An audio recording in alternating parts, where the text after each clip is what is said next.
अस्सलामु अलैकुम वरहमतुल्लाहि वबरकातुहू।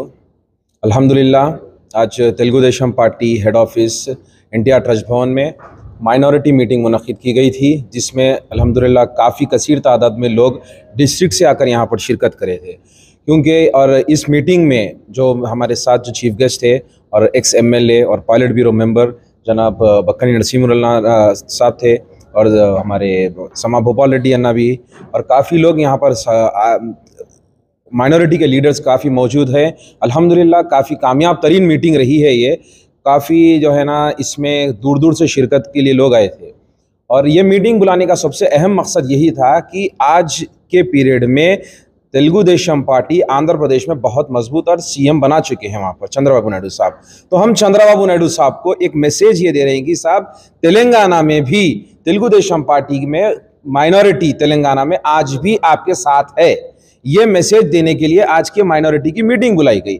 और ये जो माइनॉरिटी की मीटिंग बुलाने में जो सबसे बड़ा सपोर्ट जो हमको जो बक्कनी अन्ना का रहा और जो समा भोपाल रेड्डी साहब का रहा, इसके मैं उनके लिए बहुत बहुत शुक्रगुजार हूँ। और अवामुन्नास बिलखुसूस हैदराबाद की आवाम और हैदराबाद के मुसलमान इस बात को जानते हैं और शाहिद गवाह है कि हैदराबाद के डेवलपमेंट में जितना चंद्रबाबू नायडू साहब ने इसमें काम किया है, मेहनत किया है, शायद ही किसी ने किया है। आंध्र प्रदेश और तेलंगाना जब बिफोर बाइफर्केशन काफ़ी एक बड़े लेवल में था। अब आंध्र अलग हो गया, तेलंगाना अलग हो गया है। वहाँ जगन को वहाँ पर बैठे बिठाए मिठाई मिल गई, यहाँ पर KCR को बैठे बिठाए मिठाई मिल गई। तो बोलना यह है कि चंद्रबाबू नायडू साहब आंध्र प्रदेश में काफ़ी अच्छे स्कीम्स माइनॉरिटीज़ के लिए लेकर आए हैं। और यहाँ पर रेवंत रेड्डी साहब, कांग्रेस जब फॉर्म हुई अभी 2023 में, काफ़ी वादे किए, लेकिन कोई वादा अभी माइनॉरिटीज़ के लिए नहीं हुआ है। इनफैक्ट माइनॉरिटीज़ को अभी कोई मिनिस्ट्री ही नहीं दी गई है। चलो ठीक है कि माइनॉरिटी का कोई MLA नहीं जीता है, लेकिन MLC के जरिए दे सकते थे, वो भी नहीं दिए। माइनॉरिटी को मिनिस्ट्री भी नहीं दिए। आंध्र प्रदेश में माइनॉरिटी को मिनिस्ट्री भी दी गई, कॉर्पोरेशंस में उसमें चेयरमैनशिप्स दिए गए हैं, और माइनॉरिटीज़ को काफ़ी बेनिफिट्स हुए हैं। माइनॉरिटीज़ ईदगाह के लिए बोल लीजिए आप, हज हाउस के लिए बोल लीजिए आप, कब्रस्तानों के लिए बोल लीजिए, इमाम मौजूदों के लिए। हालांकि माइनॉरिटीज़ को जितनी आमदनी वक्फ बोर्ड से तेलंगाना में है, उससे कम आंध्रा में है। फिर भी नायडू साहब ने, जिसके ऊपर ये तोहमत लगाया जाता है नायडू साहब पर कि अब NDA अलायंस और BJP के सपोर्ट में है, आज जाकर देखिए जो कांग्रेस अपने आप को जो है ना एक सेक्युलर पार्टी मानती है, सेक्युलर पार्टी होते हुए तेलंगाना में 1 साल होने आ रहा है माइनॉरिटी गवर्नमेंट फॉर्म कर माइनॉरिटी को कुछ नहीं किए। वही 5 महीने हुआ है चंद्रबाबू नायडू साहब जिसके ऊपर ये इल्जाम लगाया जाता है कि वो NDA अलायंस BJP से मिले हुए। आंध्रा में देखिए आप, माइनॉरिटीज के लिए दिल खोलकर काम कर रहे हैं, वो काफी बेनिफिट्स दे रहे हैं। तो बस आज की मीटिंग के जरिए मैं ज्यादा कुछ नहीं बोलने बैठे तो नायडू साहब की जो कारनामे हैं, बहुत वक्त लगेगा, काफी बड़ी तारीख है उनकी। NTR साहब रहने दो और चंद्रबाबू नायडू साहब रहने दो। आज माइनॉरिटीज बक्कनी अन्ना और समा भोपाल रेड्डी अन्ना, ये लोग एक ही वही कि जिस तरह से लोकेश साहब एक युवा होते हुए आगे बढ़कर आज इस मकाम पर आए हैं, तो आप लोग भी हम जैसे यूथ को इनकरेज कर रहे हैं कि आगे बढ़िए, हम आपके साथ है। मैं आप लोगों का फिर से बहुत बहुत शुक्रगुजार हूं जो आपने हमको यहाँ पर बुलाया है। बहुत बहुत शुक्रिया। कॉर्पोरेटर जो इलेक्शन है, हाँ, इसके अंदर आपकी पार्टी की तरफ से जो है देखिए साहब, वो इलेक्शंस का जो है ना, चंद्रबाबू नायडू साहब जो सुप्रीमो है उन्हें डिसाइड करेंगे, और इसी से रिलेटेड माइनॉरिटी तेलंगाना में तेलुगुदेशम पार्टी की मेंबरशिप चल रही है। हैदराबाद में जो है आपकी पार्टी, जो बाबू साहब की पार्टी है, उसका नॉमिनेशन पूरा एकदम क्लियर हो गया। आपकी गलतफहमी है साहब, आप उसकी गलतफहमी है। आज भी तेलुगुदेशम पार्टी पिछले 5-10 दिन में तेलुगुदेशम पार्टी के यहाँ पर तेलंगाना स्टेट में 2 लाख के ऊपर मेंबरशिप ऑलरेडी हो चुकी है, जो मीडिया में अभी नहीं बताया जा रहा है। ये गलतफहमी हटा दीजिए। ये आवाम पब्लिक क्या है फिर, अगर माइनॉरिटी का नहीं है तो मेंबरशिप ड्राइव के जरिए इंशाल्लाह जो है ना, रेवंत रेड्डी की गवर्नमेंट बन के इतना टाइम हो गया, हाँ, उसके बाद अभी तक पूरे नहीं, तो उसके ऊपर आप लोग सवाल भी नहीं उठाए। आप साहब मेरा नाम चेक कर लीजिए, आपके मीडिया वाले बहुत बेहतर जानते हैं। माइनॉरिटी के हर इश्यू पर अगर वक्फ बोर्ड में जाकर अगर सबसे पहले कोई खटका मारता है, आवाज उठाता है, चाहे वो इमाम मोहसिन के लिए रहने दो, चाहे वो शादी मुबारक के लिए रहने दो, चाहे जो है ना हज कमेटी के लिए रहने दो, चाहे वो माइनॉरिटी फाइनेंस कॉर्पोरेशन के लिए रहने दो, चाहे वो माइनॉरिटी वेलफेयर स्कीम्स के लिए रहने दो, इस बात के लिए हमारे सुभान भाई शायद गवाह है।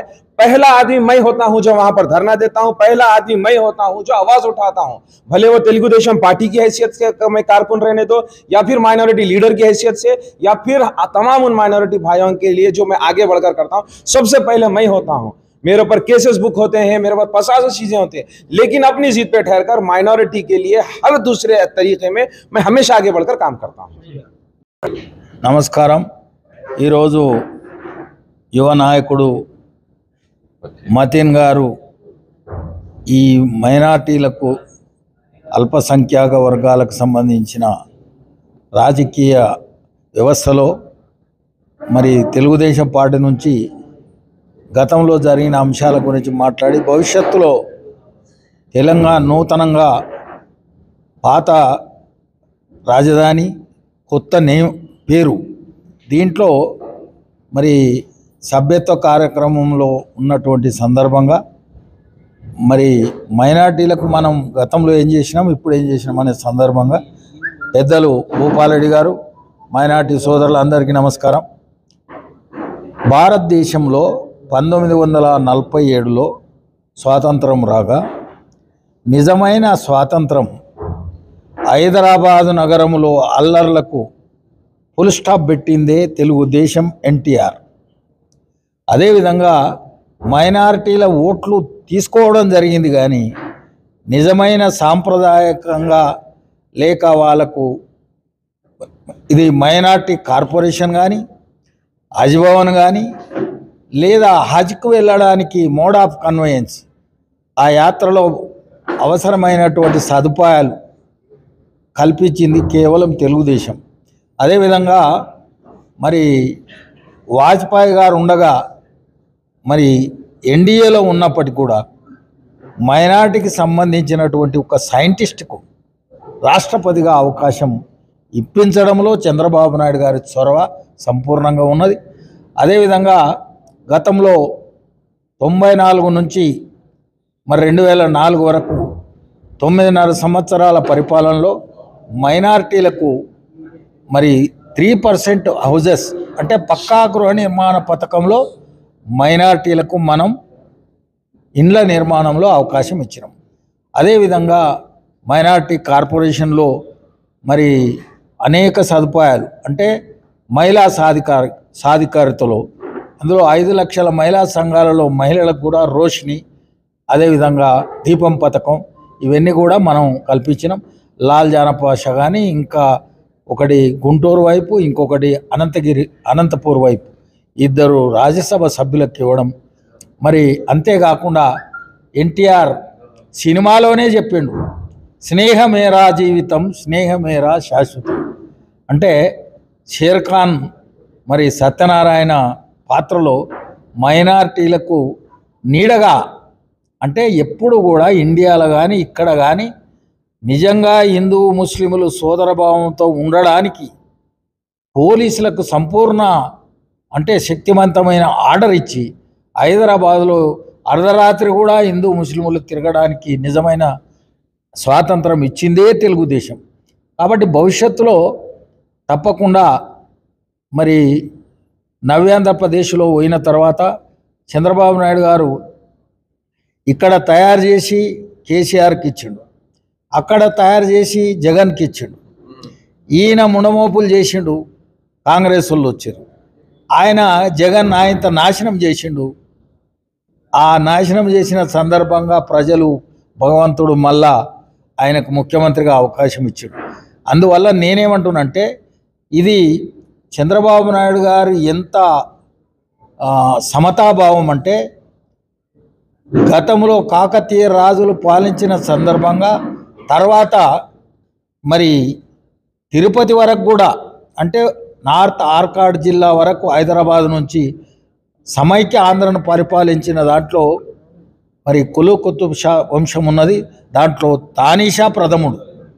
మరి తానీషా యొక్క బొమ్మను ఆయన విగ్రహాన్ని ఇప్పుడు పవిత్రమైన దేవాలయం భద్రాచలంలో మరి ఆయన విగ్రహాలను పెట్టి ఆనాడి ఏవైతే వస్తువులు ఉన్నాయో తానీషా సందర్భంగా అప్పుడు రామోజీ లక్ష్మోజీ నామం రామదాసు వంపగా వచ్చినాము అని.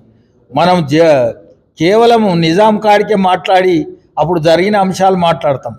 కానీ తానిషా ముస్లిం అయిన తెలుగు వాళ్ళను గౌరవించడం, తెలుగు వాళ్ళను మ్యారేజ్ చేసుకోవడం, అంతేకాకుండా వాళ్ళ భాషలో ఇబ్రాహిం అయితే బ్రహ్మాండంగా తెలుగు పండితుడు.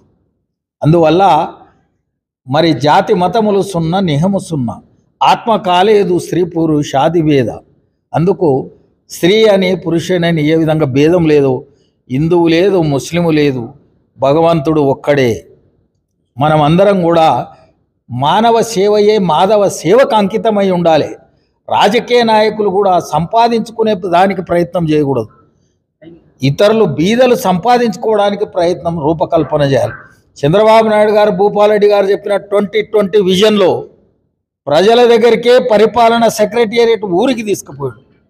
అదేవిధంగా ఇవాళ 2047 మరి ఆంధ్రలో జరుగుతున్నటువంటి అభివృద్ధి కార్యక్రమాలన్నీ కూడా ఇక్కడికి రావాలంటే మనమందరము ఎన్టీఆర్ ఆశయాలను, చంద్రబాబు నాయకత్వంలో ఈ యువకులను అందరినీ ప్రోత్సహించాలి. అందుకే నేనేమంటున్నంటే, నాకేదో ఎమ్మెల్యే ఎంపీ పదవి కొరకు నేను ఆరాటపడడం లేదు, రాత్రిమహల్ సభ్యత్వం కొరకు. అక్కడ ఉన్న వాళ్ళందరినీ శాసనసభలోనికి, లోక్సభలోనికి పంపి పెద్ద ఆయన ఆశయాలను, మన ప్రపంచంలోనే శక్తివంతమైన ముఖ్యమంత్రి యొక్క ఆశయ సాధనకు మనం పనిచేయాలని తప్ప వేరేం లేదు.